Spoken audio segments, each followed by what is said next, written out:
Hello दोस्तों, welcome to university अड्डा। दोस्तों, यह जानकर आपको खुशी होगी कि यहाँ पे आपके लगातार क्लास चल रहे हैं और आज हम लोग यहाँ पर देखने वाले हैं साइंस का मैराथन क्लास। सारे क्वेश्चंस आपके नए होंगे, कुछ क्वेश्चंस आपको ओल्ड भी मिल जाएंगे। जो क्वेश्चंस आपको नया लगे उस क्वेश्चंस को जरूर आप नोट कर लीजिएगा अपने नोटबुक में। और नोट्स यहाँ पे आपको मिल रहा है, पेपर भी यहाँ पे आपको मिल रहा है। नोट्स के साथ आपका पेपर बिल्कुल फ्री है। आप लीजिए, नोट्स से पढ़िए, पेपर सॉल्व करिए ताकि आपका अच्छे से अच्छा नंबर आ सके। तो आइए हम लोग चलते हैं, आज का देखते हैं। पहला क्वेश्चन है, और जो हमारे भाई बहन नए हैं अभी तक चैनल को सब्सक्राइब नहीं किए हैं, सब्सक्राइब कर लें। डिस्क्रिप्शन में आपको ग्रुप का लिंक भी मिल जाएगा, आप जाकर ग्रुप में ज्वाइन भी हो सकते हैं। कोई भी शंका शिकवा शिकायत है आप हमसे कमेंट बॉक्स में या फिर ग्रुप में पूछ सकते हैं। चलिए चलते हैं आज की क्लास की ओर। यहाँ पे आपका पहला क्वेश्चन है कि एक्सरे का आविष्कार किसने किया था। दोस्तों, एक्सरे का आविष्कार किसने किया था, ये आपका यहाँ पर पहला क्वेश्चन है। दोस्तों, मैं आपको बता दूं कि आपके पास टाइम बहुत कम है लेकिन आपको पढ़ना बहुत अधिक है, इसलिए हम यहाँ पर आपके प्रश्नों के उत्तर का बात करते हुए हम यहाँ पर तेजी के साथ आगे निकलने वाले हैं। दोस्तों, आपको हर क्वेश्चंस को अच्छे से पढ़ना है और अगर आपको कोई भी क्वेश्चंस है मोस्ट इम्पॉर्टेंट लगे तो आपको उस क्वेश्चंस और उसके आंसर को भी नोट करते हुए आगे बढ़ना है। अब यहाँ पर हम बात कर लें कि एक्सरे का आविष्कार किसने किया था। दोस्तों, इसमें आपके हो जाएंगे विलियम रोजन ने, यानी आपका दा वाला बिल्कुल सही हो जाएगा। अब यहाँ पर हम देखते हैं क्वेश्चन नंबर सेकंड, एजुसेट क्या है। दोस्तों, एजुसेट आपका क्या है, शैक्षिक कार्यक्रम या फिर शैक्षिक समिति, शैक्षिक उपग्रह या फिर इनमें से कोई नहीं। तो दोस्तों, एजुसेट आपका क्या है। अगर आपको कहीं भी एजुसेट मिल जाए, देखिए दोस्तों, एजुसेट से आपका बन जाएगा शैक्षिक उपग्रह। क्या होगा आपका आपका हो जाएगा शैक्षिक उपग्रह। आपका दा वाला बिल्कुल सही हो जाएगा। कभी कभी आपसे ईंधन से भी क्वेश्चन से बन जाते हैं। यहाँ पे आपका है कि ईंधन के आधुनिक नाम क्या है। ईंधन के आधुनिक नाम क्या है। दोस्तों, आपका ईंधन के अंतर्गत कौन कौन सी चीजें आएंगी, पहले आपको ये जानना आवश्यक है। मिट्टी का तेल, लकड़ी और एलपीजी, ये आपके तीनों ईंधन के अंतर्गत आएंगे, यानी आपका हो जाएगा उपयुक्त है सभी। मैं आपको बता दूं कि अगर आपके क्वेश्चंस में उपयुक्त सभी दिख जाए तो अगर आपको मान लो आंसर नहीं पता है तो आपको उपयुक्त सही ही टिक करना होगा। अगर आपको आंसर पता है तो अच्छी बात है। अब हम दोस्तों आगे बढ़ते हैं क्वेश्चन नंबर 4। क्वेश्चन नंबर 4 यहाँ पे आपका है। दोस्तों, हर क्वेश्चन यहाँ पर आपको नए नए दिखेंगे। क्वेश्चन नंबर 4 का है कि द्रव को वाष्पन द्रव को वाष्प में बदलने की क्रिया कहलाती है। द्रव को वाष्प में बदलने की क्रिया क्या कहलाती है। वह दोस्तों आपका हो जाएगा संघनन। क्या होगा आपका आपका हो जाएगा संघनन। आपका बिल्कुल सही हो जाएगा। इसमें आपसे मिक्स क्वेश्चंस आ जाते हैं, जो आपके 5 नंबर के विकल्पीय क्वेश्चन आते हैं, इसमें आपको मिक्स क्वेश्चन देखने को मिल जाते हैं। नेक्स्ट आपका है कि द्रव्यमान। दोस्तों, दाब का मात्रक क्या है। दाब का मात्रक यहाँ से आपसे पूछा गया है। अगर बात करें दाब के मात्रक की तो इसमें आपका बताइए क्या होगा, न्यूटन मीटर या फिर आपका joule, kilogram, newton, metre square. दोस्तों, यहाँ पे आपका हो जाएगा मीटर स्क्वायर। ठीक है, तो इन चारों में से आपका क्या होगा। अगर बात करें दाब का मात्रक की तो इसमें आपका होगा न्यूटन मीटर स्क्वायर, यानी दा वाला आपका बिल्कुल सही हो जाएगा। अब यहाँ पर हम देखते हैं 6वें क्वेश्चन की ओर। 6वां आपका है कि समुद्र तल पर दाब मापी के पारे में ऊंचाई होती है। समुद्र तल पर दाब मापी के पारे में ऊंचाई होती है। दोस्तों, कितना होता है, इसमें आपका हो जाएगा 76 सेंटीमीटर। कितना होगा आपका 76 सेंटीमीटर आपका हो जाएगा। अब हम दोस्तों आगे बढ़ते हैं क्वेश्चन नंबर 7 की ओर। बहुत तेजी के साथ हम यहाँ पर आपके सारे क्वेश्चंस को खत्म करेंगे ताकि आपका टाइम भी ना बेकार हो और आप हर क्वेश्चंस को देख भी लो। यहाँ पर आपका 7वां क्वेश्चन है कि पत्ती में पाए जाने वाले रंधक कहाँ स्थित होते हैं। पत्ती में पाए जाने वाले जो आपके रंध्रक होते हैं वे दोस्तों आपके कहाँ कहाँ होते हैं, यही आपको बताना है। तो इसमें आपका हो जाएगा निचली सतह पर। कहाँ होता है आपका? निचली सतह पे होता है, यानी आपका आ वाला बिल्कुल सही हो जाएगा। हर दोस्तों आपके हर क्वेश्चंस को ही हम यहाँ पर देखते हुए चलेंगे। 8वां आपका है कि पौधों में मूल रोम किस अंग में पाया जाता है। पौधों में मूल रोम किस अंग में पाया जाता है। 8वां क्वेश्चन यहाँ पर है। अगर दोस्तों बात करें 8वें क्वेश्चन के आंसर की, तो इसमें आपका हो जाएगा दोस्तों, क्या होगा इसमें? पुंकेसर, स्त्रीकेसर, दल पुंज या फिर बाह्य दल। इसमें आपका होगा पुंकेसर। ओके दोस्तों, पुंकेसर यानी आपका आ वाला बिल्कुल सही हो जाएगा। नेक्स्ट यहाँ पर आपका है एल्कीन। दोस्तों एल्कीन आपका किसका एग्जाम्पल हो जाएगा? यहाँ पे दोस्तों आपको एल्कीन के बारे में बताना है। एथेन, मेथेन या एथिलीन का, या फिर इनमें से कोई नहीं। दोस्तों क्या होगा? अगर बात करें आंसर की, इसमें आपका हो जाएगा एथिलीन, यानी आपका आ वाला बिल्कुल सही दोस्तों हो जाएगा। अब यहाँ पर हम देखते हैं क्वेश्चन नंबर 10। 10वां आपका है कि कार्बनिक यौगिक में पाया जाता है कार्बन, जिंक, लेड या दोस्तों क्लोरीन। चाहिए आपका क्या होगा? आपका कार्बन होगा, या फिर आपका जिंक होगा, लेड, या आपका हो जाएगा क्लोरीन। चाहिए इन चारों में आपका क्या होगा? अगर बात करें आंसर की, तो इसमें आपका हो जाएगा कार्बन, यानी आपका आ वाला बिल्कुल सही हो जाएगा। अब दोस्तों यहाँ पर हम आगे बढ़ते हैं, और यहाँ पे आपके 4-5 क्वेश्चंस आपको और मिल जाएंगे। देखिए दोस्तों, कम पढ़िए, अच्छा पढ़िए। ओके दोस्तों, चुन चुन कर हम यहाँ पर आपके सारे क्वेश्चंस को लेकर आए हुए हैं, ताकि आपके इन सारे क्वेश्चंस को आपको एग्जाम में देखने को मिल जाए। ऐसा ना हो कि आप एक ही बार में 100-500 क्वेश्चंस पढ़ लीजिए और आपके एग्जाम में क्वेश्चंस मिले ही ना। इससे अच्छा है कम पढ़िए, ठोस पढ़िए। जितना पढ़िए आप लोग अच्छा पढ़िए। चलिए दोस्तों, नेक्स्ट आपका है एल्काइन। एल्काइन का उपयुक्त उदाहरण क्या है? मेथेन, एथेन, एसिटिलीन या इनमें से कोई नहीं। एल्काइन का उपयुक्त उदाहरण आपको देना है 11वां में। इसमें आपका हो जाएगा मेथेन। ओके दोस्तों, मेथेन आपका बिल्कुल सही हो जाएगा। अब दोस्तों यहाँ पर मैं आपको दिखा दूं, बहुत ही अच्छा क्वेश्चन है। खमीर। दोस्तों खमीर का उपयोग होता है, खमीर का उपयोग दोस्तों कहाँ होता है? औषधि निर्माण में, या फिर बेकिंग पाउडर उद्योग में, या फिर एल्कोहल में, या उपयुक्त सभी में। तो दोस्तों खमीर का उपयोग आपका कहाँ होता है? इसमें आपका हो जाएगा उपयुक्त सभी, यानी आपका दा वाला बिल्कुल सही हो जाएगा। आगे बढ़ते हैं। नेक्स्ट यहाँ पे आपका है 13वां क्वेश्चन है कि भोजन संरक्षण की उपयुक्त विधि कौन सी है? भोजन संरक्षण की उपयुक्त विधि कौन सी है? दोस्तों बहुत ही आसान क्वेश्चन है, बहुत ही दोस्तों आसान क्वेश्चन है। इसमें आपका हो जाएगा आंसर नंबर सा वाला आपका दोस्तों बिल्कुल सही हो जाएगा, और ये सारे क्वेश्चंस आपके गलत हो जाएंगे।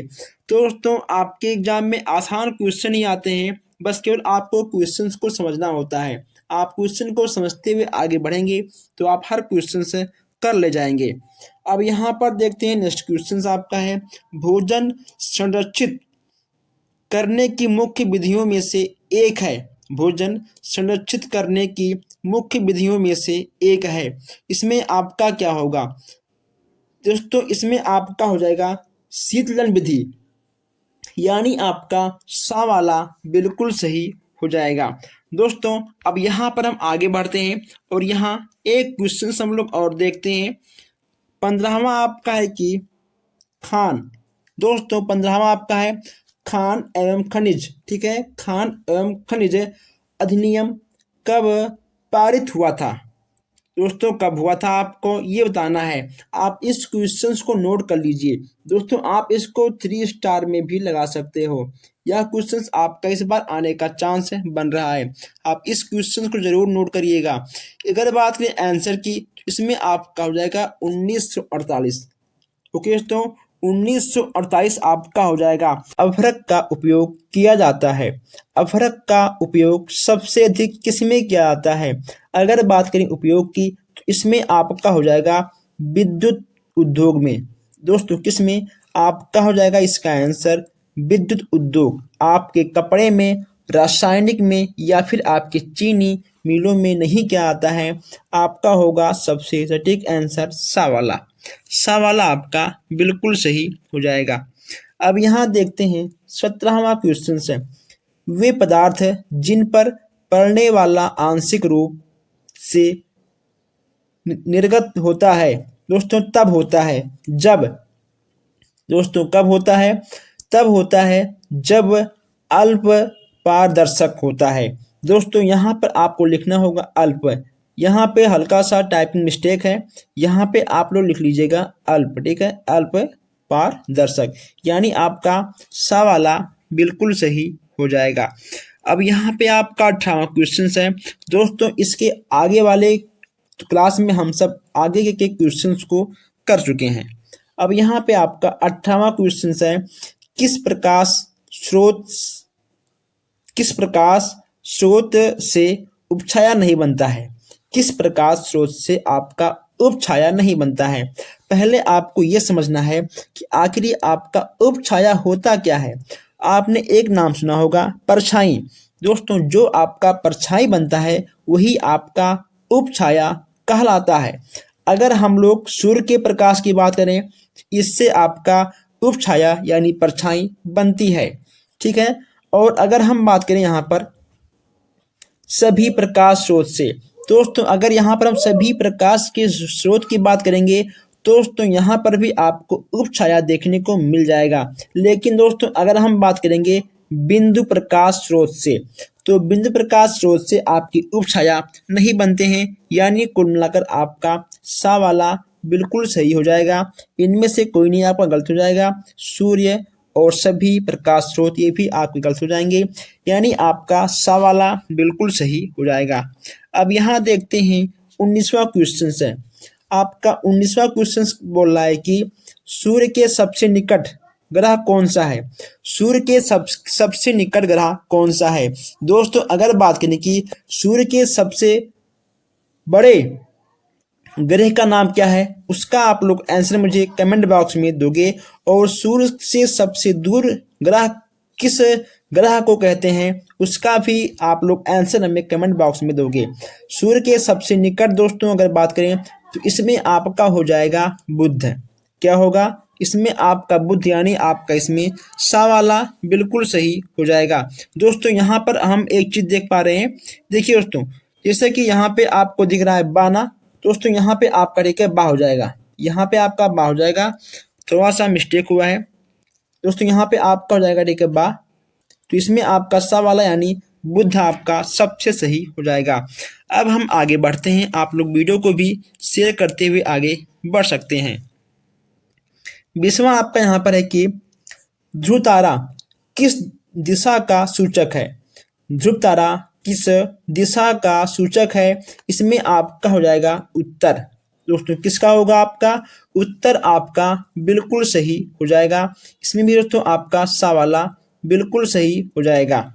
अब यहाँ पर देखते हैं कि कार्बन के दो अपर रूप हैं। कार्बन के आपके दो अपर रूप कौन कौन से हैं आपको बताना है। अगर दोस्तों बात करें ग्रेफाइट और हीरा, अगर बात करें ग्रेफाइट और हीरा की, दोस्तों आपने पढ़ा होगा कि जो आपके कार्बन के दो अपर रूप होते हैं वह आपके हीरा और ग्रेफाइट दोस्तों। ठीक है, हीरा और ग्रेफाइट आपके दोनों होते हैं, यानी आपका आ प्लस बा दोनों आपके सही हो जाएंगे।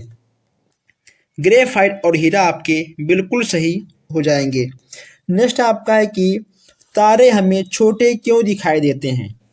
दोस्तों बताइए, आप बताइए आखिर तारे हमें सबसे छोटे क्यों दिखाई देते हैं? दूरी अधिक होने के कारण, या फिर आकार छोटा होने के कारण, आकार बड़ा होने के कारण, या फिर इनमें से कोई नहीं। बताना आपको यह है कि आखिर हमें तारे छोटे क्यों दिखाई देते हैं। अगर दोस्तों बात करें इसमें आंसर की, अगर बात करें इसमें आंसर की, तो इसमें आपका हो जाएगा आ वाला आपका यानी पहला आपका बिल्कुल सही होगा कि दूरी अधिक होती है दोस्तों, इसलिए हमें तारे बहुत ही छोटे दिखाई देते हैं, यानी आपका आ वाला बिल्कुल सही हो जाएगा। अब यहाँ पे आप नेक्स्ट क्वेश्चन है 23। हाइड्रोकार्बन बना होता है, हाइड्रोकार्बन दोस्तों बना होता है, किससे बना होता है। तो दोस्तों अगर बात करें हाइड्रोकार्बन की, तो दोस्तों अगर बात करें हाइड्रोकार्बन की, तो इसमें आपका आ और बा, ठीक है, इसमें आपका आ और बा दोनों सही हो जाएगा। कार्बन से, हाइड्रोजन से, आपका आ और बा यानी आपका दोनों सही हो जाएगा। ओके दोस्तों, चलिए अब हम लोग आगे बढ़ते हैं। अब यहाँ पे आपको दिख जाएगा नेक्स्ट क्वेश्चंस। नेक्स्ट क्वेश्चंस आपका यहाँ पर क्या है कि संतृप्त हाइड्रोकार्बन, संतृप्त हाइड्रोकार्बन है। दोस्तों जितने क्वेश्चंस यहाँ पर आपको दिख रहे हैं सब क्वेश्चंस एक नंबर के हैं। इसमें आपका एथेन और मेथेन यानी आपका आ और सा यानी आपका दोनों, आपका बा वाला बिल्कुल सही हो जाएगा। संतृप्त हाइड्रोकार्बन दोस्तों आ और सा से मिलकर बनता है, एथेन और मेथेन से मिलकर तब बनता है। यहाँ पर आपका सबसे नया क्वेश्चन यह है कि प्रकृति में कार्बन, दोस्तों 25 यहाँ पे आपका है, प्रकृति में कार्बन पाया जाता है मुक्त अवस्था में, यौगिक में, आ और बा दोनों में, केवल अपने अपर रूपों में। क्या होगा बताइए आप लोग। 25वां का आपको बताना है कि आखिर इसका आंसर क्या होगा। दोस्तों इसमें आपका होगा आ और बा दोनों, यानी जो प्रकृति में कार्बन पाया जाता है वह आपका मुक्त अवस्था में भी होता है और वह आपका होता है यौगिक में। तो आपका ये आ और बा आपका दोनों सही हो जाएगा। अब देखते हैं हम लोग 26 क्वेश्चन है। 26 आपका है कि किन पदार्थों में कार्बन नहीं पाया जाता है, यानी किन पदार्थों में कार्बन नहीं होता है दोस्तों। रोटी में, चीनी में, नमक में या फिर कोयला में। बताइए आपका क्या होगा, रोटी में, नमक में, चीनी में या फिर कोयला में किन पदार्थों में कार्बन नहीं होता है, आपको ये बताना है। तो दोस्तों नमक, नमक में आपका कार्बन नहीं होता है। अब आप लोग कैसे जान पाओगे कि आखिर नमक में कार्बन होता क्यों नहीं है। दोस्तों आप ठीक है कोयला को जलाइए, आप चीनी को जलाइए और रोटी को जलाइए दोस्तों, इन आपको तीनों में आपको कार्बन देखने को मिल जाएगा। लेकिन जब आप नमक को दोस्तों जलाओगे तो नमक आपका जलेगा लेकिन आपको कार्बन देखने को नहीं मिलेगा, ठीक है, यानी आपका सा वाला बिल्कुल सही हो जाएगा। अब यहां देखते हैं 27 क्वेश्चन है। एलपीजी, दोस्तों एलपीजी में सबसे अधिक मात्रा किस गैस की होती है। एलपीजी में सबसे अधिक मात्रा किस गैस की होती है ये आपको बताना है। अब यहाँ हम बात करें एलपीजी की, दोस्तों सबसे पहले आप मुझे कमेंट बॉक्स में ये बताओगे कि आखिर एलपीजी का फुल फॉर्म होता क्या है। आप लोग लिख लीजिए liquid petroleum gas, liquid petroleum gas. दोस्तों यह घर में यूज होने वाले गैस होते हैं। अगर बात करें सबसे अधिक मात्रा की, तो दोस्तों इसमें आपका हो जाएगा ब्यूटेन। इसमें क्या होगा आपका ब्यूटेन आपका सबसे अधिक होता है। दोस्तों लिक्विड पेट्रोलियम गैस में ब्यूटेन गैस आपका सबसे अधिक होता है। अब हम बढ़ते हैं नेक्स्ट क्वेश्चन की ओर। नेक्स्ट आपका यहाँ पर है, चलिए अब यहाँ देखते हैं 28 क्वेश्चंस। दोस्तों 28 क्वेश्चंस यहाँ पर हम लोग देखते हैं कि कार्बन का क्रिस्टलीय रूप है, कार्बन का क्रिस्टलीय रूप है ग्रेफाइट, कोयला, लकड़ी का चारकोल या फिर जंतु चारकोल। इन चारों में आप बताना है कि आखिर कार्बन का क्रिस्टलीय रूप दोस्तों इसमें से आपका क्या होगा। अगर हम बात करें यहाँ पर कि कार्बन की क्रिस्टलीय रूप की, इसमें आपका होगा ग्रेफाइट। क्या होगा, इसमें आपका हो जाएगा ग्रेफाइट यानी आ वाला पहला आपका बिल्कुल सही हो जाएगा। इंसुलिन हार्मोन्स की कमी से होता है। दोस्तों इंसुलिन, इंसुलिन हार्मोन्स की कमी से होता है। दोस्तों इंसुलिन हर व्यक्ति के अंदर एक प्रकार का हार्मोन्स होता है। अगर किसी भी व्यक्ति में इंसुलिन नाम का जो हार्मोन्स होता है अगर उसकी कमी हो जाती है तो उस इंसान को, उस व्यक्ति को कौन सा रोग होता है आप बताइए। दोस्तों आपको हो जाएगा डायबिटीज। क्या होगा आपको? अगर दोस्तों इंसुलिन हार्मोन्स की कमी हो जाएगी तो आपको हो जाएगा डायबिटीज। इसीलिए आप लोग अपना खान पान का थोड़ा सा ध्यान रखिएगा। ओके दोस्तों, एग्जाम का टाइम है लेकिन फिर भी आपको टाइम से खाना, टाइम से उठना, ठीक है दोस्तों, टाइम से सोना, हर चीज आवश्यक होता है। अब यहाँ पर हम देखते हैं 30वां क्वेश्चन है, ध्वनि मापन किससे किससे की जाती है? जो हम लोग दोस्तों ध्वनि को मापते हैं, जो हम लोग ध्वनि को मापते हैं वह हम लोग किससे करते हैं? मीटर से दोस्तों, या आपका इससे भी नहीं होगा, पास्कल से भी आपका नहीं होगा, किलोमीटर दोस्तों, किलोमीटर से भी आपका नहीं होगा। सबसे अच्छा, सबसे सटीक आंसर आपका है डेसिबल। दोस्तों क्या है आपका? डेसिबल। हम लोग ध्वनि को डेसिबल से ही नापते हैं। यहाँ पर देखते हैं 31 क्वेश्चन है। अब यहाँ पर दोस्तों आपका 31 क्वेश्चन है कि मानव शरीर का, दोस्तों मानव शरीर का समान ताप कितना होता है? मानव शरीर का समान ताप कितना होता है? दोस्तों मैं आपको बता दूं कि आपका पशु, पक्षी, मनुष्य कोई भी हो दोस्तों, हर व्यक्ति की जो बॉडी होती है वह दोस्तों गर्म होती है। अब आपको ये बताना है कि आखिर आपकी बॉडी, दोस्तों मनुष्य, आप भी एक मनुष्य हो तो बताइए आपकी बॉडी कितनी सेल्सियस गर्म है? दोस्तों आपकी 37। कितना दोस्तों? 37 सेल्सियस बॉडी आपकी गर्म है। अब आप ये कैसे जान पाओगे कि आखिर आपकी बॉडी 37 सेल्सियस गर्म है? दोस्तों अगर आप नहाने के बाद अपने बॉडी को तौलिए से ना पोंछो, अगर आप हाथ धुलने के बाद ना पोंछो, अगर आप पैर धुलने के बाद अपने हाथ पैर बॉडी को ना पोंछो तो दोस्तों वह धीरे धीरे जो पानी की मात्रा होती है वह सूख जाती है। ओके दोस्तों, वह सूख जाती है। और वह सूखती क्यों है? ठंडी का मौसम हो, गर्मी का दोस्तों कोई भी आपका मौसम हो, तो दोस्तों वह जो आपके बॉडी का 37 सेल्सियस डिग्री दोस्तों आपका जो तापमान होता है, उसी तापमान की वजह से आपकी बॉडी पर लगे हुए पानी सूख जाते हैं। रक्त में किसकी मात्रा अधिक होने से मधुमेह रोग होता है? दोस्तों मधुमेह रोग यानी शुगर, आपने शुगर का भी नाम सुना होगा। तो रक्त में किसकी मात्रा अधिक होने पर मधुमेह रोग हो जाता है? पानी की, या फिर सोडियम की, या फिर ग्लूकोज की, या फिर पोटेशियम की? दोस्तों आपका क्या होगा? अगर बात करें आंसर की तो इसमें दोस्तों आपका हो जाएगा ग्लूकोज। क्या होगा? इसमें आपका होगा ग्लूकोज। अगर किसी भी व्यक्ति के बॉडी में ग्लूकोज की मात्रा अधिक होती है तो उसके अंदर मधुमेह रोग हो जाता है। अब यहाँ पे आपका नेक्स्ट क्वेश्चन है कि स्त्रियों में मधुमेह होने की संभावना किस अवस्था में होती है? स्त्रियों में मधुमेह रोग होने की सबसे अधिक संभावनाएं किस अवस्था में होती है? तो वह आपका दोस्तों हो जाएगा गर्भावस्था में। दोस्तों किस अवस्था में? गर्भावस्था में। आपका युवावस्था, बाल्यावस्था, आपका उसमें सब गलत हो जाएगा। आपका गर्भावस्था में सबसे अधिक स्त्री में मधुमेह रोग होने का चांस बन जाता है। अब यहाँ पे हम एक क्वेश्चन और देखते हैं। मधुमेह रोग है दोस्तों, मधुमेह रोग आपका कैसा रोग है? क्षय रोग है, वंशानुक्रम है, या फिर संक्रामक है, या फिर दोस्तों संक्रामक है? चाहिए इसमें दोस्तों आपका क्या होगा? यह हो जाएगा आपका वंशानुक्रम। मधुमेह आपका वंशानुक्रम रोग भी हो जाता है। अब यहाँ पर आप लोग दोस्तों खुद देखिए दोस्तों, यहाँ पे आपको मधुमेह रोग से 4 क्वेश्चंस मिल रहे हैं। अब दोस्तों मान लो अगर कहीं से भी किसी भी टाइप से क्वेश्चंस आपसे पूछेगा एग्जाम में, तो दोस्तों इन चारों में से, मधुमेह रोगों में से आपका एक क्वेश्चन यहाँ से कन्फर्म फंसेगा।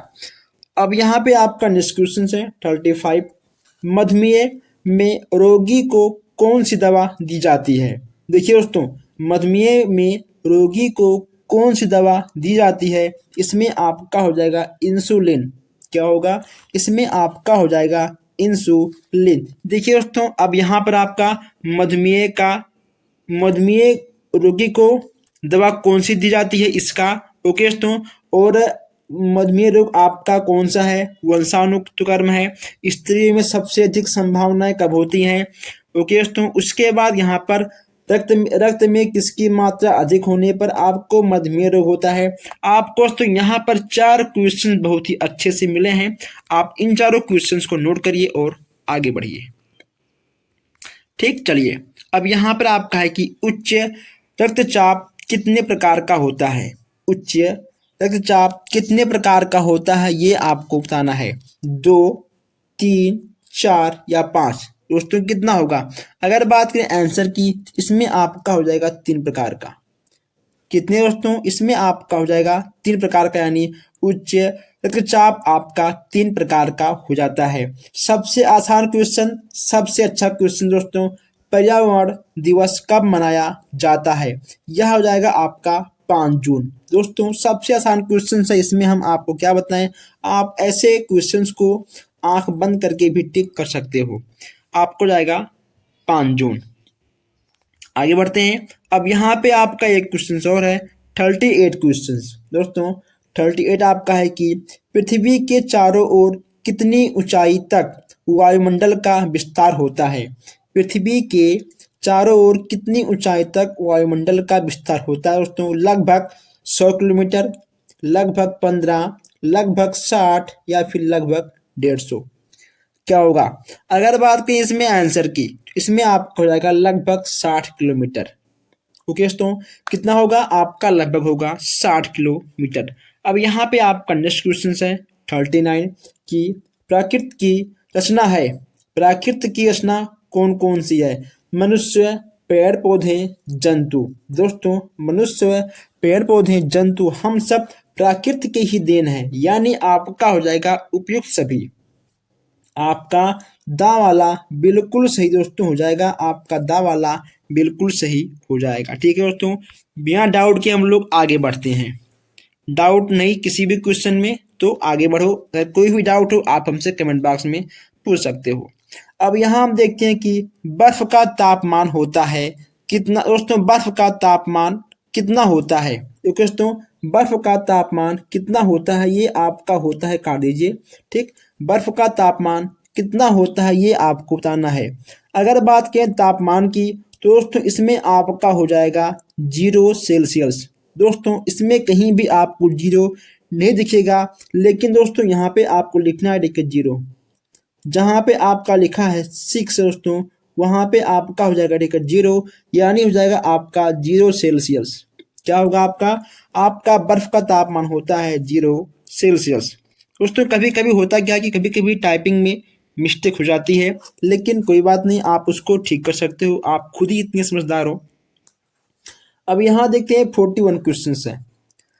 द्रव के जल वाष्प में बदलने की क्रिया को कहते हैं, क्या कहते हैं। दोस्तों बहुत ही सिंपल क्वेश्चन है, बहुत ही आसान क्वेश्चन है। इसमें आपको करना है क्या दोस्तों, संघनन, यानी आपका दोस्तों संघनन हो जाएगा। या फिर दोस्तों आपका क्या होगा, देखिए अगर ठीक है दोस्तों मान लो आपका ये जल है, ओके दोस्तों, अगर ये मान लो आपका ये जल है, जब हम लोग दोस्तों जल को गरमाते हैं दोस्तों तो क्या होता है, क्या क्या होता है दोस्तों, उसमें से भाप निकलता है। क्या होता है, उसमें से भाप निकलता है, तो वह आपका आएगा वाष्पन के अंतर्गत। किसके अंतर्गत आपका आएगा, आपका आएगा वाष्पन के अंतर्गत। जैसे हमने हमारा संघनन, आप लोगों ने संघनन नोट कर लिया है, लेकिन दोस्तों इसका हो जाएगा आपका बा वाला आपका बिल्कुल सही हो जाएगा। नेक्स्ट आपका है 42 क्वेश्चन है। 20 सेल्सियस को फारेनहाइट में बदलिए।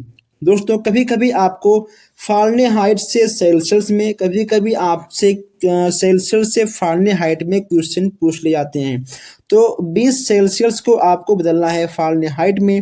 दोस्तों जब आप 20 सेल्सियस को फारेनहाइट में बदलोगे तो आपका हो जाएगा 36 सेल्सियस। कितना होगा आपका 36, यानी आपका सा वाला बिल्कुल सही हो जाएगा। अब यहाँ हम देखते हैं एक और ही अच्छा क्वेश्चन है। किसी वस्तु का ताप निर्धारित होता है अणुओं की, दोस्तों किसी वस्तु का ताप निर्धारित होता है अणुओं की, दोस्तों क्या होगा इसमें, क्या होगा, अणुओं की गतिज ऊर्जा द्वारा, यानी आपका सा वाला बिल्कुल सही हो जाएगा। दोस्तों आपका सा वाला बिल्कुल सही हो जाएगा। अब यहाँ पर हम थोड़ा आगे बढ़ते हैं और देखते हैं जबरदस्त क्वेश्चन है।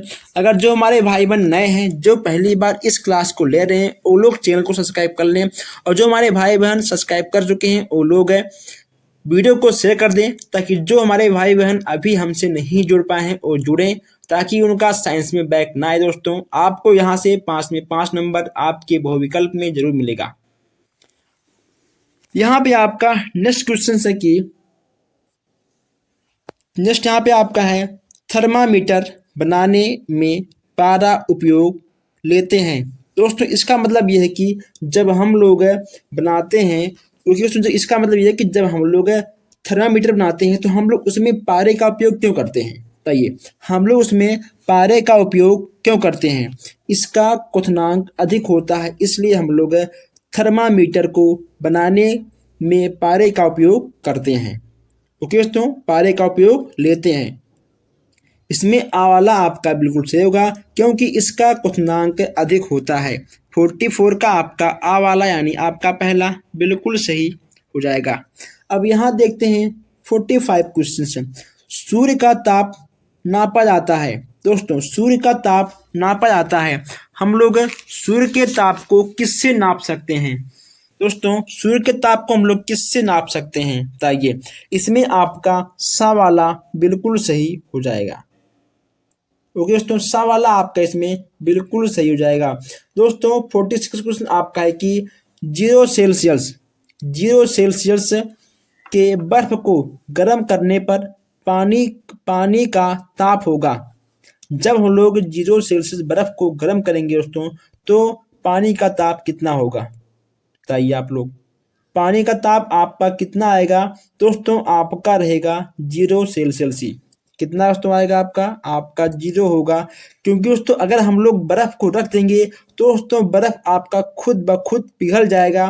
पिघलने के बाद दोस्तों वह तब भी आपका 0 सेल्सियस पर ही रहेगा। 100 पे आपका उबल जाता है। ओके दोस्तों, 100 पे आपका उबल जाता है, और बस केवल यहाँ पर आपका पानी की बात की गई है। ओके दोस्तों, इसके यहाँ पे आपको पानी की बात की गई है। इसमें आपका 10 और 80 से आपका कोई मतलब नहीं होगा, ठीक है। इसमें आपका 10 और 80 से कोई मतलब होगा ही नहीं। अब यहाँ बात करते हैं 47 की। उष्मा का सुचालक कौन है।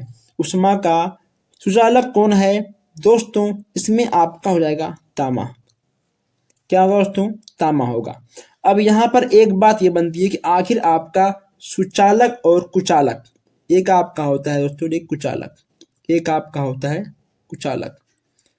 सुचालक और कुचालक में क्या अंतर होता है दोस्तों। जो आपका कुकर होता है, ठीक है दोस्तों, कुकर के हैंडल में जो आपका काले काले पदार्थ लगे होते हैं वह उष्मा का कुचालक होता है, ठीक है। यानी दोस्तों जो गर्म हो जाए, ठीक है, जो दोस्तों गर्म हो जाए, जिसमें दोस्तों किसी भी प्रकार का करंट, विद्युत अगर देखिए दोस्तों पहुंचे तो वह होगा आपका सुचालक।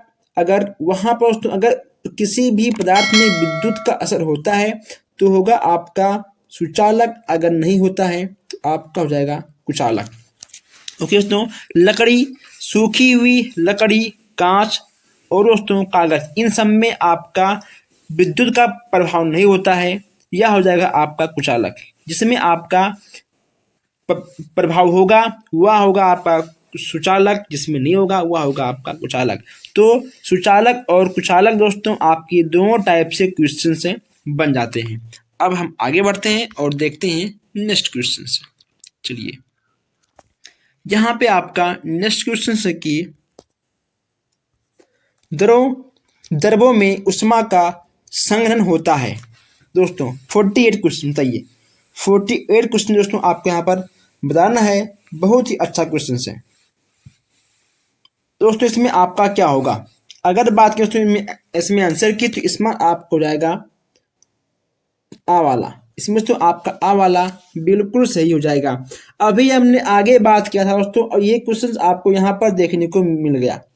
कुकर में प्लास्टिक का हैंडल लगा होता है क्योंकि दोस्तों कुकर के प्लास्टिक के हैंडल लगे होते हैं दोस्तों। जो आपका कुकर का दोस्तों, जो आपका कुकर का होता नहीं हैंडल, जहाँ आप पकड़ते हो वहाँ पे जो प्लास्टिक का लगा होता है वह दोस्तों क्यों लगा होता है बताइए? ताकि देखने में अच्छा लगे, या फिर कम खर्च हो, या फिर दोस्तों कंपनी का पता होना चाहिए, या फिर हैंडल गर्म ना हो। चाहिए दोस्तों, इसमें क्या होगा? बहुत ही आसान क्वेश्चन है, बहुत ही सिंपल क्वेश्चन है। इसमें आपका हो जाएगा सा वाला। ठीक, किसी को कोई डाउट नहीं ना? बहुत अच्छा, इसमें आपका सा वाला बिल्कुल सही हो जाएगा। और अब हम आगे बढ़ते हैं। इसमें दोस्तों आपका है नेक्स्ट क्वेश्चन से, किस ठोस को गर्म करने पर उसका आयतन बढ़ता है? किस ठोस को, कोई ऐसी वस्तु है जो दोस्तों ठोस है, अगर हम लोग उसे गर्म करते हैं, ठीक है दोस्तों, जब हम उसको गर्म करते हैं तो उसका आयतन बढ़ता है। इसमें आपका क्या होगा? आपका हो जाएगा एल्युमिनियम। ओके दोस्तों, आपका हो जाएगा एल्युमिनियम। आप एल्युमिनियम को अच्छे से लिखिए दोस्तों, ठीक है, ये हो जाएगा आपका एल्यूमिनियम। ठीक है, आपका हो जाएगा एल्युमिनियम। जब हम लोग इसको गर्म करते हैं तो इसका आयतन आपका बढ़ जाएगा। ठीक है, इसका आयतन आपका बढ़ जाएगा। अब यहाँ हम बात करते हैं नेक्स्ट क्वेश्चन की। दीप्त वस्तु है लकड़ी, मोमबत्ती, चांद या फिर काजल, आपका क्या होगा? दोस्तों दीप्त वस्तु का नाम आ जाए वहां पे आपको लगाना है मोमबत्ती। क्या होगा आपका? आपका मोमबत्ती बिल्कुल सही हो जाएगा। कि अंग्रेजी के किस अक्षर में समतल दर्पण द्वारा बना प्रतिबिंब है?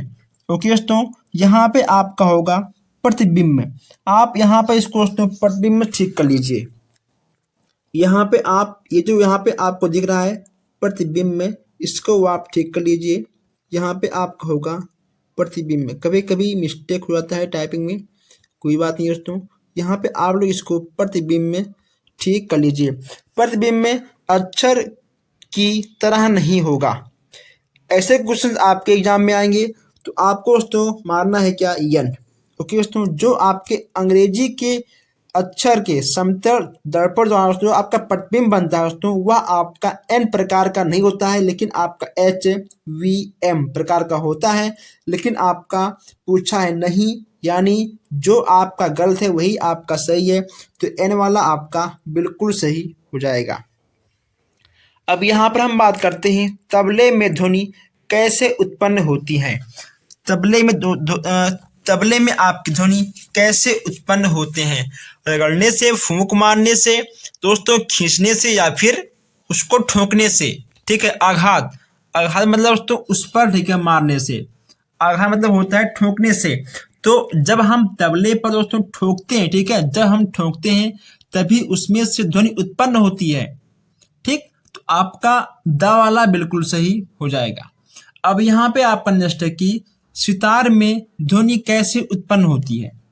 सितार में ध्वनि कैसे उत्पन्न होती है?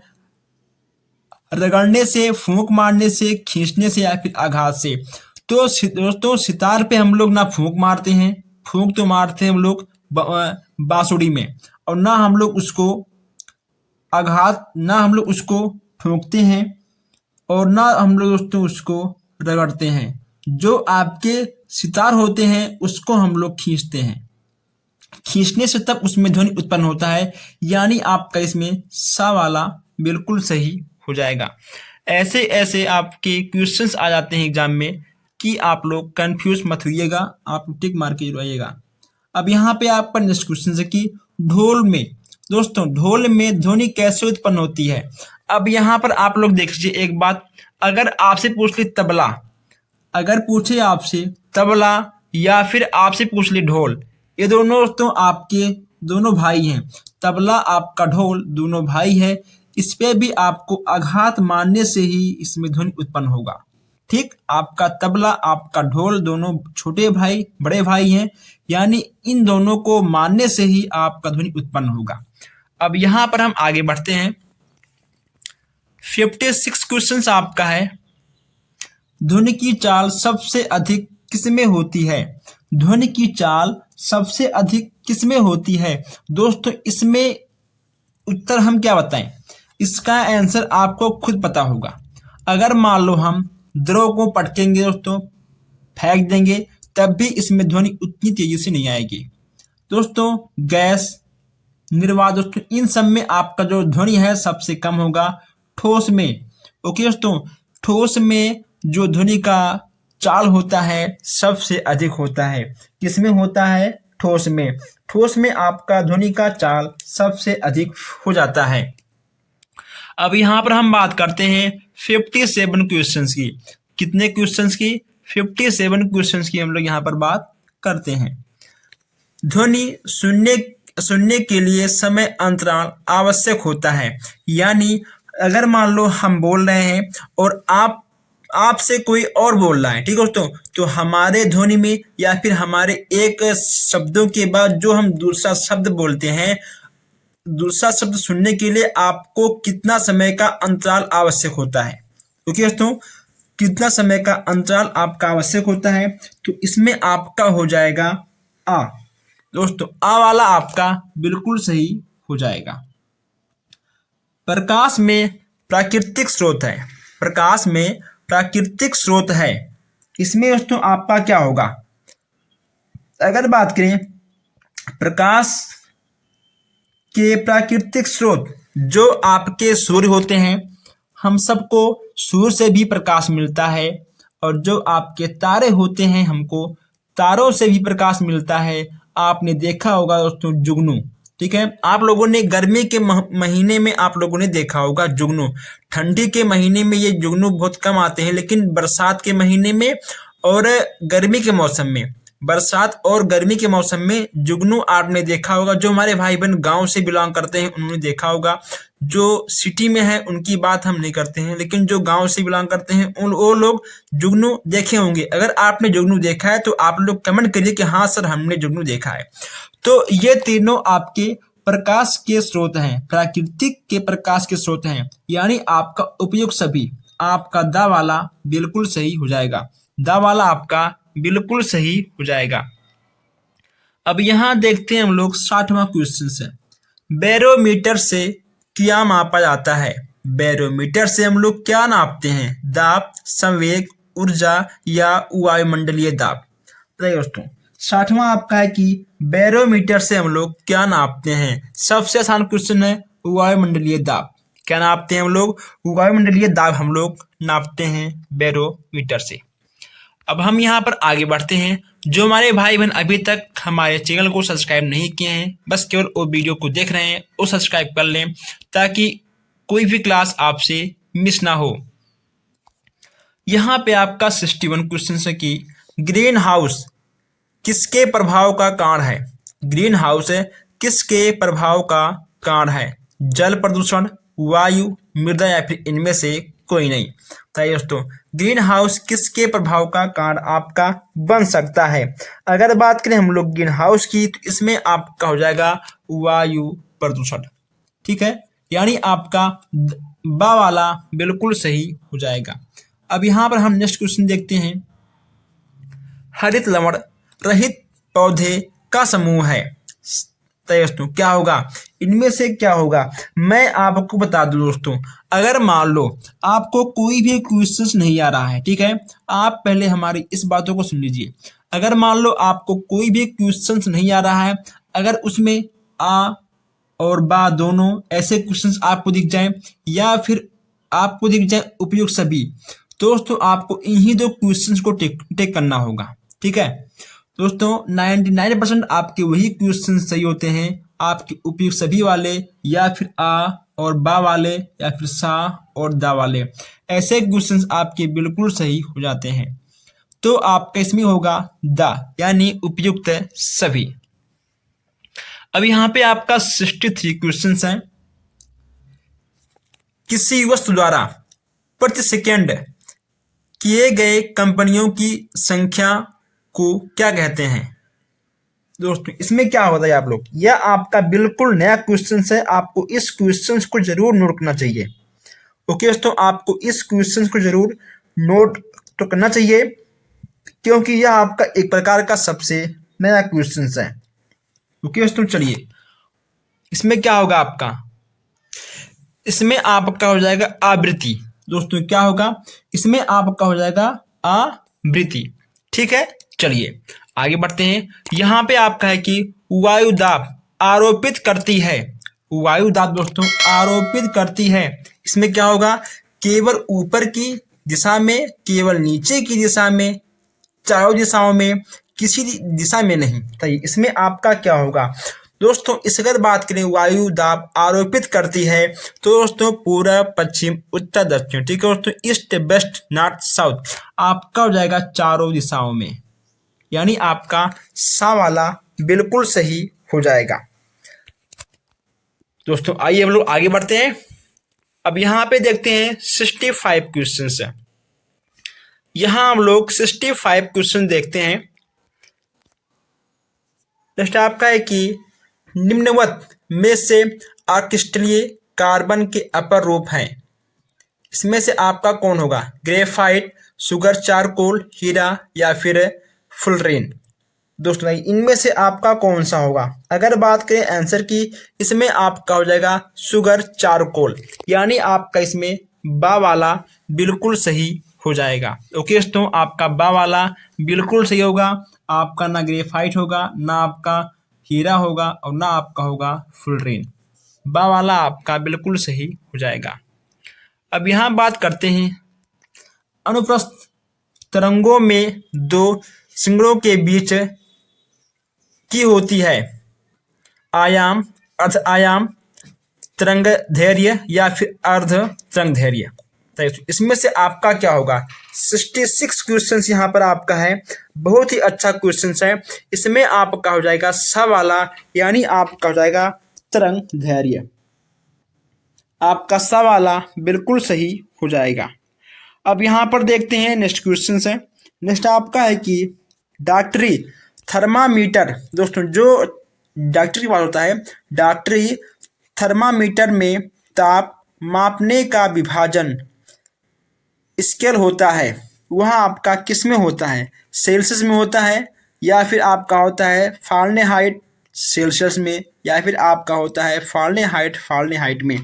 दोस्तों इसमें आपका क्या होगा दोस्तों, इसमें यह आपका हो जाएगा फारेनहाइट में। ओके दोस्तों, अगर मान लो आपको फीवर है, ठीक है, अगर मान लो आपको फीवर है, जब आप डॉक्टर के पास जाते हो, जब दोस्तों डॉक्टर आपके बॉडी पर जब डॉक्टर आपके बॉडी को चेक करते हैं दोस्तों, तो वह आपका थर्मामीटर दोस्तों फारेनहाइट में आपको बताएगा, ठीक है, ना कि आपको बताएगा सेल्सियस में। तो जो डॉक्टर दोस्तों आपको बताएंगे कि आपको बुखार कितना है, तो वह आपको बताएंगे फारेनहाइट में। ठीक है दोस्तों, चलिए आगे बढ़ते हैं। अब यहाँ पे आपका है ऊष्माधारिता का मापक है, ऊष्माधारिता का मापक है, कौन सा होगा, 68 क्वेश्चन यहाँ पर आपका है। इसमें दोस्तों आपका कौन सा होगा, इसमें आपका हो जाएगा कैलोरी सेकंड, कैलोरी दोस्तों आपका होगा, या फिर होगा आपका सेल्सियस, या फिर आपका होगा calorie metre, joule second, kilogram दोस्तों, किलोग्राम मीटर, ठीक है, यहाँ पे आपका लिखा है metre square, kilogram metre square. ठीक, चलिए तो इसमें से आपका कौन सा होगा, अगर बात करें आंसर की, तो इसमें दोस्तों आपका आ वाला बिल्कुल सही हो जाएगा, इसमें आपका आ वाला बिल्कुल सही हो जाएगा। अब यहाँ पे आप पर नेक्स्ट क्वेश्चन है। नेक्स्ट यहाँ पे आपका है कंडुआ रोग किस में लगता है। दोस्तों कंडुआ रोग किस में लगता है ये आपको बताना है, नींबू में, गेहूं में, आलू में या फिर लौकी में। जो हमारे भाई बहन खेती करते होंगे उनको पता होगा, ठीक है, जो खेती करते होंगे या फिर जिनके घर में खेती होता होगा उनको पता होगा कि आखिर ये कंडुआ रोग है। दोस्तों कंडुआ रोग किस में होता है, नींबू में, गेहूं में, आलू में या फिर लौकी में। तो जिन भाइयों बहनों के घर पर खेती होती है या फिर नहीं होती है उससे मतलब नहीं है, हम यहाँ पर आपको इसका आंसर बताएंगे।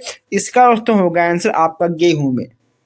ओके दोस्तों, इसका आंसर होगा आपका गेहूं, यानी आपका सा वाला बिल्कुल सही हो जाएगा। एकांक क्षेत्रफल पर लगने वाले अभिलंबवत बल को क्या कहते हैं? एकांक क्षेत्रफल पर लगने वाले अभिलंबवत बल को क्या कहते हैं? आपका ऊर्जा होगा, या फिर आपका दाब होगा, कार्य, या फिर आवेश।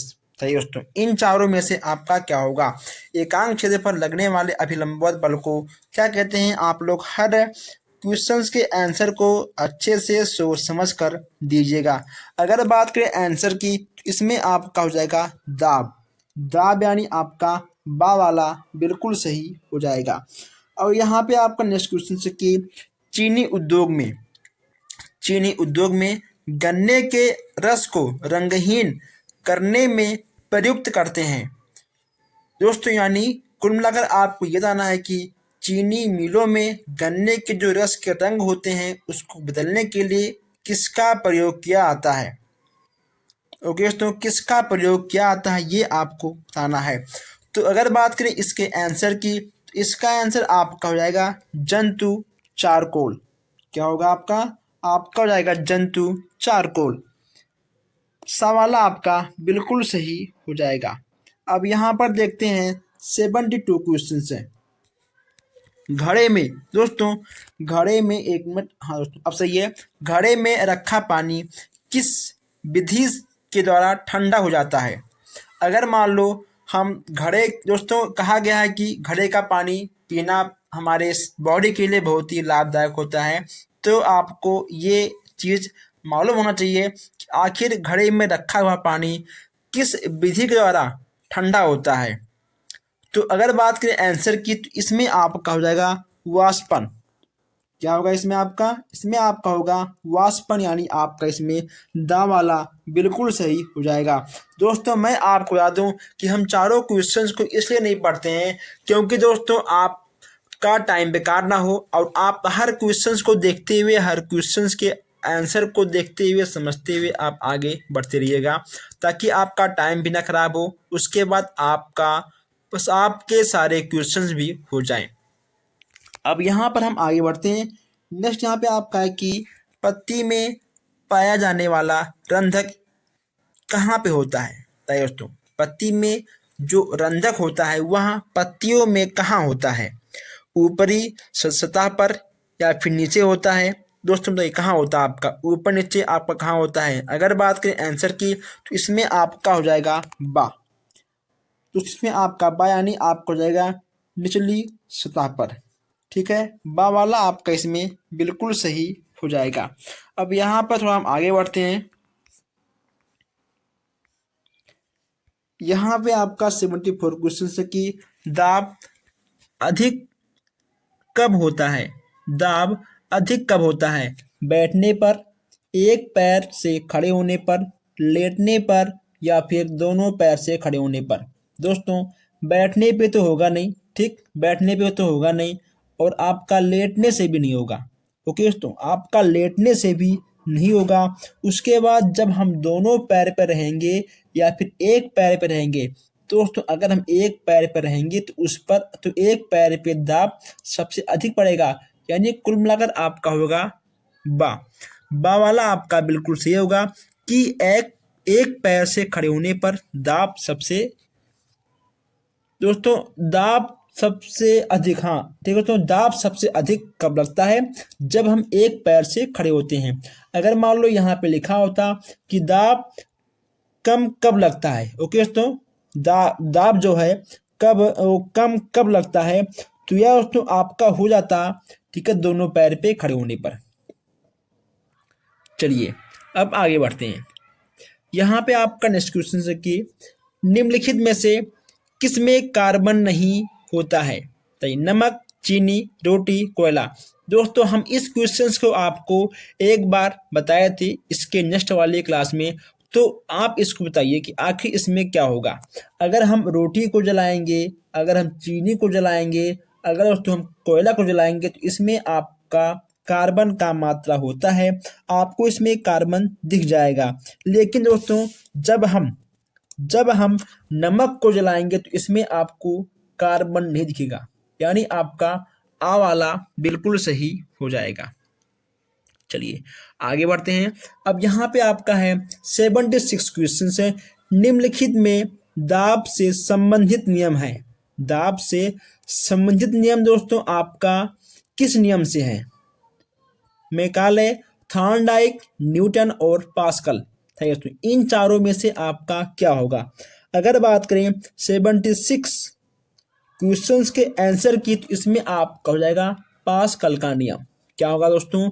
इसमें आपका हो जाएगा पास्कल का नियम, यानी आपका सा वाला बिल्कुल सही हो जाएगा। अब यहाँ हम बात करते हैं 77 क्वेश्चंस की, यानी मधुमेह रोग में निम्नलिखित का स्राव कम हो जाता है। मधुमेह रोग दोस्तों आप लोग देख चुके होंगे, आप लोगों ने पढ़ा होगा, हमने आपको अच्छे से बताया था दोस्तों इसका रोग, इसकी दवाएं, कब किसको सबसे अधिक मात्रा में होता है। हम यहाँ पर आपको मधुमेह रोग के बारे में अच्छे से हमने आपको पढ़ाया भी था और समझाया भी था। अगर बात करें आंसर की तो इसमें आपको हो जाएगा इंसुलिन। ठीक, इंसुलिन का स्राव कम हो जाता है किसी भी व्यक्ति में मधुमेह रोग है तो। चलिए अवतल लेंस दोस्तों, अवतल लेंस होता है। अवतल लेंस दोस्तों आपका कैसे होता है? सबसे दोस्तों ये हो गया ठीक है आपका उत्तल लेंस। ठीक है दोस्तों, आपका हो गया उत्तल लेंस, और जो आपका होता है अवतल लेंस दोस्तों ये हो गया आपका ठीक है अवतल लेंस। ठीक, ऐसे आपके होते हैं। तो अगर बात करें दोस्तों आंसर की कि आखिर इसका आंसर क्या होगा, तो फिगर आपके सामने है, आप फिगर को देखकर आप इसका आंसर तुरंत टिक कर सकते हो। तो अगर बात करें दोस्तों इसका आंसर आपका होगा पीठ में पतला, किनारे पर मोटा। ओके दोस्तों, देखिए यहाँ पे आपका बीच में पतला है, ठीक है दोस्तों, और यहाँ पे देखिए आपका मोटा है। ठीक है, तो आपका बा वाला बिल्कुल सही हो जाएगा।